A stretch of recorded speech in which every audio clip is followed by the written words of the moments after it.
thinking about these things today that I've been talking about, how God is loyal to us through these lockdowns. Um, it generates in us a willingness and a desire to give Him praise and worship. And one of the most famous worship songs of all time, of course, is the one that Angela's going to tell you about right now. How Great Thou Art. The history of the hymn begins with Mr. Carl Gustav Boberg, 1859 to 1940. He was a Swedish pastor, editor and member of the Swedish Parliament. Mr. Boberg was enjoying a nice walk when a thunderstorm suddenly appeared out of nowhere. A severe wind began to blow, and after the storm was over, Mr. Boberg looked out over the clear bay. He then heard a church bell in the distance, and the words to How Great Thou Art began to form in his heart. O Lord my God, when I in awesome wonder consider all the worlds thy hands have made.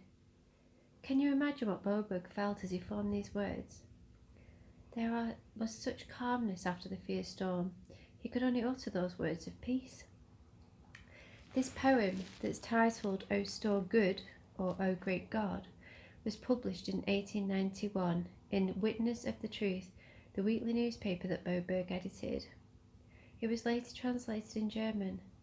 In 1927, it was published in a Russian version of the German text. How Great Thou Art was translated by Stuart K. Hine, the English missionary to Ukraine.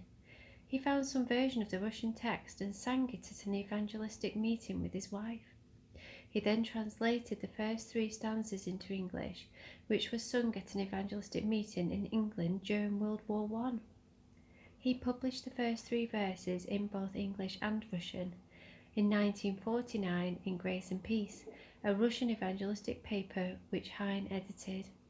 He later wrote the 4th verse as a triumphant message of life eternal. Over the hymn's importance, he said, when we reach that heavenly home, we will fully understand the greatness of God and will bow in humble adoration, saying to Him, O Lord my God, how great Thou art. May we all live in such a way that we will be ready when Jesus Christ appears to receive the saints. Our heavenly home awaits us, all of those who have received Christ in obedience. Dr. J. Edwin Orr of Fuller Theological Seminary is said to have brought the hymn to America. After hearing it sung in India, he introduced it to various Christian groups in America. In 1954, Dr. Cyrus Nelson of Gospel Light Publications copyrighted and published the song. How Great Thou Art was sung by George Beverly Shea at the London Crusade of the Billy Graham Evangelistic Team in 1954.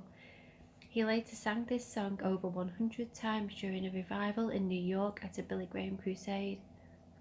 This caused the hymn to receive new attention in Sweden and America and be published in several songbooks. Today, millions across the world continue to sing this beautiful song, giving God all praise, glory and honor for who He is, the Creator of this universe.